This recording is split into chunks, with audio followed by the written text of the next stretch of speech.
Hey there, it's CJ Miller. I'm in Shreveport, Louisiana. Across the Red River is beautiful Bossier City, Louisiana. I'm in my living room waiting on my dinner. It's going to be, the alarm's going to go off in a second, the timer that I have set. Uh, I set timers for everything in the kitchen. If I'm not immediately standing over it and I step away, then I set a timer because, hey, I'd rather have an alert than forget all about it. Okay, so, which I've never done that before. There was this one time when I was a little kid, oh my God, third grade, and my mother and father, there's the alarm, hang on. Here's the story. So, my mother and father, they hadn't been separated too long when this happened. And my sister is about 2.5 years older than me. I was in third grade. Yeah, my mother had recently been working. I think she hadn't been that long since she started her job at Piccadilly. So it was cafeteria, by the way. It was a really long time ago, like 1982, going to 83 or something like that. And we had this diner called George's Grill on Kings Highway. It just recently, like within the last 10 years or so, closed because they were doing some uh, highway or some street repair there, and they shut it down for about a year there, and it kind of blocked traffic. So they just decided to go ahead and retire or close or whatever, the family that had it or whatever. But anyway, um, but it was forever like a part of local history. If you're from Shreveport, if you've been through here and you've ever been at George's Grill on Kings Highway, yeah, it was a great diner. It really was. Kicked Merle's ass. There used to be like several diners right there. It's like people would go downtown, get wasted, and then at 2 o'clock in the morning go to a diner or something. But anyway, my grandmother, on my mother's side, and she was not a lush, not a drunk, or anything like that. Nothing. That's not at all what I want. When I tell you the story, please don't think that. But she, her husband died in the early to mid 70s, my grandfather, and she never remarried. She did enjoy, uh, in the 80s or whatever, she did enjoy going out and having a few drinks and dancing here and there. And the men that she dated, they were quality men. They had jobs and stuff like that, and they engaged with the rest of her family, so she, yeah, that's, and she was not a, whatever.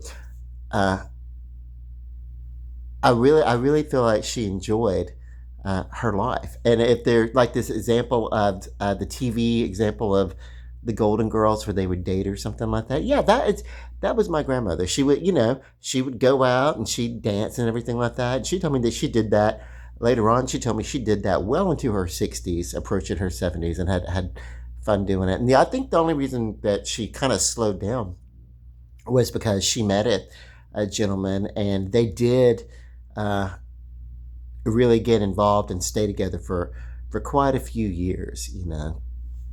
Uh, but anyway, uh, and then of course they did eventually break up, and he did marry somebody. But yeah,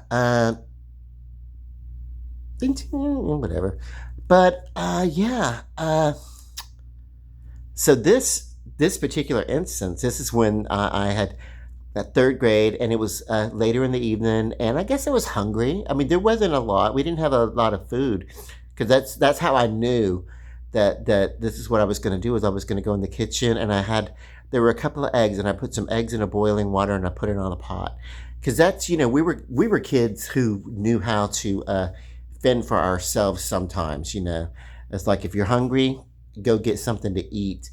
There may not be a lot in there, but make do with what we have, kind of thing. It was a rough life, and it wasn't that we had bad caretakers. It's that we had caretakers that were kind of preparing us a little bit. Hey, you got to do some things for yourself, and boiling an egg is something you ought to be able to do, or whatever. My sister was older. She kind of like overseeing everything like that. Well, then we went up to, and it was a long shotgun house. It was on this Southern Avenue. It was two apartments side by side, and the living room, 2 bedrooms, a small hallway with the bathroom off to the side, kitchen and dining area, and then in the back was a utility room that easily could have been another bedroom or something like that. But there was yeah. So anyway, um, long story short, my grandmother, and this is George's would stay open. So my grandmother, you decided, hey, we could all go out and have like some hot cocoa or something like that, right? So we sat around having some hot cocoa late at night at this George's Grill, really just right around the corner from where we were too. It was so convenient. And then we sat there for a while, and then at some point, my grandmother or something, they were like, would you guys, y'all want something to eat? Y'all want some breakfast or something like that? And then it just clicked. My sister and I looked at each other. And I'm like, oh no. I put some eggs on to boil, and I forgot to turn the pot off when we left. I got this, so 3rd grade, and I'm boiling eggs, and and then we left the apartment, and I left the eggs on to boil. Well, the apartment, it did not burn down, thankfully. And thankfully, this was before there was a fire, smoke detector in every single house or something like that. We got home, all the fluid had boiled out of the pot. Sure, because, you boil egg. I'm a kid. I'm going to boil an egg. I turned that fire up, bruh. But anyway, yeah. And the eggs were split, and the eggs were rubbery as hell. They were inedible, smelled horrible. But yeah, it was a funny little story. That was about the one time I ever set something to cook and forgot about it, But I set alarms. So it's going to be shortly in a moment. I'm going to be having a cod. I'm going to make a cod, like a baked cod. And what I did was I let it sit in the oven until I felt that it was done. But just in case, I turned the oven off, and I'm going to let it rest in there for a little bit as I'm talking to you. And so I guess what I want to talk about is my personal integrity. A measure of integrity for me happens to be honesty in my personal relationships with others. I want to be honest. Part of my recovery from addiction, and this is I'm thinking a lot about this because I just recently, within the last, it hasn't even been 7 days, and I've quit smoking. Well, I need to be honest. I need to be honest and say, hey, well, for me, it's rough. So right now, I'm not even wearing a nicotine patch. It's I literally have just, I've got to own this and claim this, that I've stopped smoking. But I've got to approach this with a 12-step method. And for me, one of that first things is honesty. And honesty is talking about how much that, this is me, I'm not judging anybody. I don't judge others for their decisions. How much the nicotine was still controlling parts of my life. It was getting to, I can't, let me kick back and relax. And at the end of my evening, and have that cigarette before I go to bed. And then that cigarette would be like 3 or 4 cigarettes right before bed. And then occasionally I'd sneak a cigarette in through the day. And maybe when I wake up, let me grab a cigarette. So it started to become more than just a nighttime crutch. And there have been times when I have run out of money for anything, much less a cigarette. And it's not glamorous.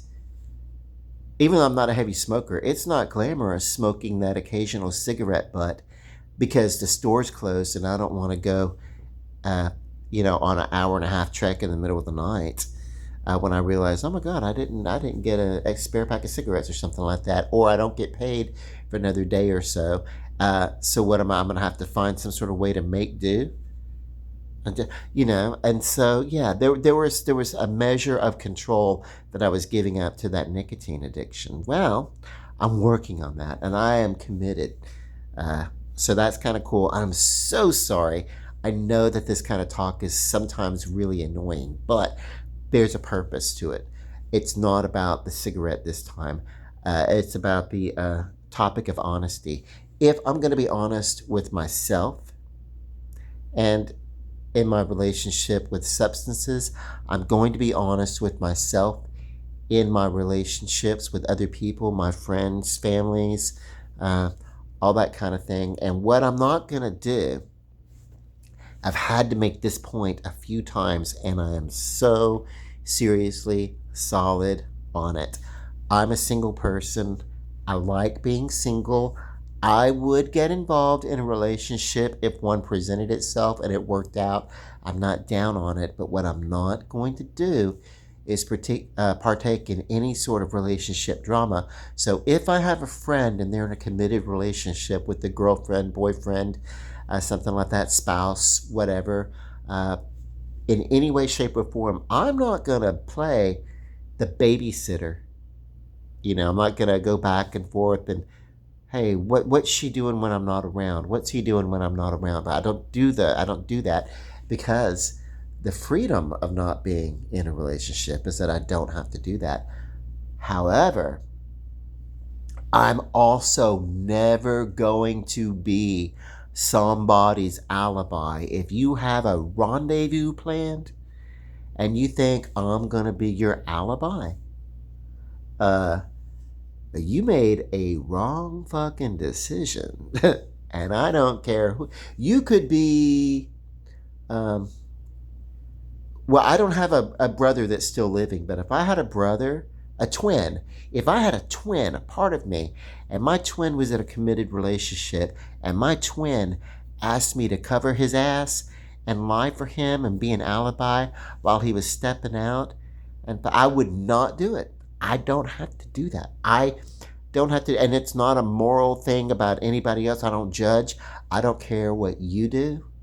I don't care what your home life is like. I don't care. I do not care. But I'm not gonna carry the burden of that kind of secret for anybody or any secret. And I'm not a snitch. I'm not gonna, like, if you do say if you do fuck around on your husband or your girlfriend or whatever, I don't care. I'm not going to run out and look them up and tell them or anything like that. I'm not that kind of person, literally, at all. But, I'm in a 12-step fellowship. I'm about, we have a lot of people trying to improve a lot of areas in their lives. And one of the things that I have to worry about is the burden of guilt. Now, I cannot handle, or I guess I could if I wanted to, but I simply just don't want to be burdened with the guilt of having to keep any sort of secret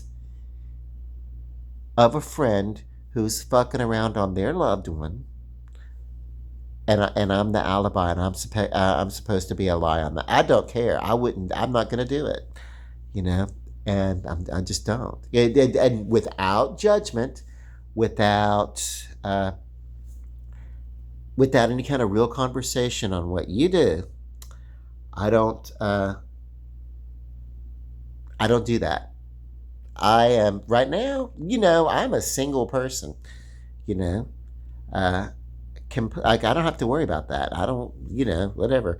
That's not part of and if I were in a committed relationship, I wouldn't be unfaithful, and I would expect that kind of fidelity. I know life isn't always perfect. I know life isn't always wonderful. And especially gay men. I'm gay. Y'all know that, right?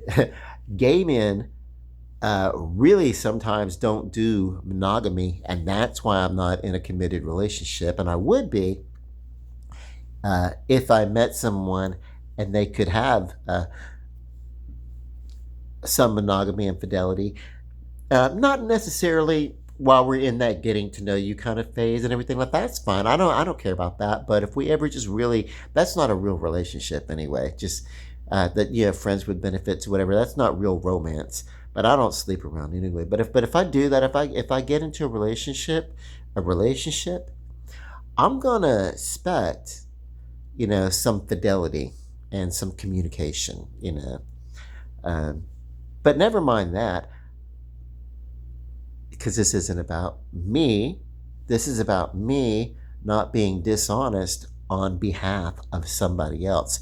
And while I'm never going to run out and be that trouble causing person, I'm also never going to lie to the significant other of my friend who might come back and say, "Oh, by the way, how did this situation work out? How did you feel? How did it go? Give me the rundown."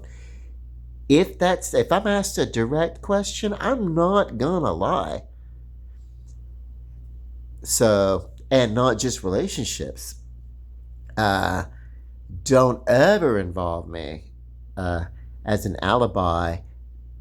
If you need an alibi in court, it better be a real sincere alibi. Uh, like I just don't do that. We've all made mistakes. We've all fucked up. Some of us have fucked up in more serious ways than others, but you know, there's a big difference between when you see someone and they're wearing this kind of thing, this dirty, rotten hat that I'm wearing, because I wear these old dingy hats, and I say, "How did it look?" And you're like, not bad. But you think it looks like a hideous thing, what you could do is wash that motherfucker. Whatever, I don't know. There's a difference between a little white lie about like an apparel, like those shoes look awesome, and they look like the ugliest cloghoppers you could ever think of. So is that racist, cloghoppers? Is that nationalist or whatever? Is that? Never thought about that. Is that like offensive to like people who clog? and and couple. It's PC world has got me fucked up. I want to be like loose about things, but I don't want to be offensive. So whatever.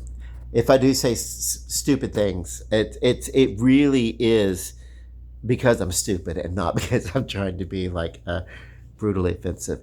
I hope you understand what I'm talking about. I'm talking about my recovery is more important to me than somebody else's romantic relationships or their hookups or their sides or something like that. I'm not going to burden myself at all with getting involved with that. And if I were to ever, and this is just a blanket, if I were to find out that I was surrounded with people who were putting me in those positions, I would have to rethink those friendships. Are those friendships worth? Are they worth continuing? I'm just if even if the person doesn't mean to be untoward, I would have to consider, is this particular situation healthy for me? Is this person, in all of our imperfection, is this person someone that I want to get dragged into that kind of cover story thing or whatever? So no, this isn't, and I think it's a big deal when you choose to be in a relationship with someone. At least while you're in that relationship with them, you're building something together. Now, I don't know if it's going to go the distance, if you're going to date someone for 2 or 3 months and then decide to call it quits, one or two of you, I don't know. But I do know that while you're in that stated relationship, you are building something, and I'm damn sure not going to be a part of the secret keeping. Well, that's not even the case. I'll keep your secret, but I'm never gonna lie. If I'm asked specifically, I'm not gonna lie. If they were gonna, if it were a choice of me lying or they're gonna cut your foot off, they're just gonna have to cut your foot off. I'm not gonna lie. I'm not gonna take on the burden of that, So don't ever, anyone, ever put me in that position. Now, how do you feel about this? This is one of those afternoon talk show situations. If your friend is stepping out on a romantic relationship, here's your choices. You can let the person, significant other, know that the friend is cheating. Two, um, lie and deny and cover your friend, cover your friend's back. Or basically just mind your business and never say anything unless you're asked a specific question because you don't want to lie. Do you lie for your friend? Do you maybe not disclose but ask directly you're not a liar? Or do you run and squeal? Don't let my terminology fool your answer, but I'm wondering. So that's A, B, and C. Okay, A is tell. B, tell only if asked directly. And C, um, deny, deny, deny.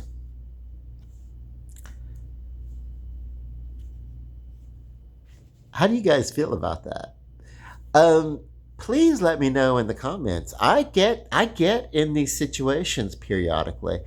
My typical thing is, no, I'm not going to run out and snitch on you, but I will never lie. I will never be a false alibi for somebody. I simply just don't have to do that. I didn't struggle this hard to come through the lies that I was telling myself in my addictions and things like that. I didn't fight through all that so that I could be a dishonest person for somebody else. Yeah. I will not judge, but I guess in this case I'm looking for a little feedback. Now, let's go see what I've got going on with the food. Huh. I already took a bite out of it. So it's a cod and mayo, and there's blue cheese crumbles and a piece of Swiss cheese, and then the cod and just a bun. I needed to use the bun up, but this is my meal that I'm having. It's just before midnight, and all day today. Like I for breakfast, I didn't have bagels. I was out of bagels. So what's that on my shoes? Okay, it's like, did I have socks on the floor? I'd rather have shoes on the floor than like socks. Like sometimes you come in and you kick your shoes off and your socks off, and maybe you leave them in the living room. I didn't want you to see that on the video. So anyway, shoes are okay, but socks around the floor would not be. So yeah. um, I didn't have a bagel, so I used English muffin and cream cheese, and that was my breakfast, and it was very early. It was about 7:30 this morning, uh, and that's basically it. And then now, so I'm really trying to diet. I'm really trying to work out. I'm really working on trying to work on my fat to muscle ratio. I do really, really well um, when I'm hyper focused like this. And being focused on this has really uh, been a motivation for the cessation of my smoking. So, yeah, one more thing that people get a little tired of hearing me talk about. But yeah, cod is very clean fish. I cooked it. It was just a little bit underdone, so I popped it in the microwave for a few minutes, but it's really good. This is a really just good cod, fillet of cod, you know. So I'm going to say to you, love and light, bon appetit, love and light.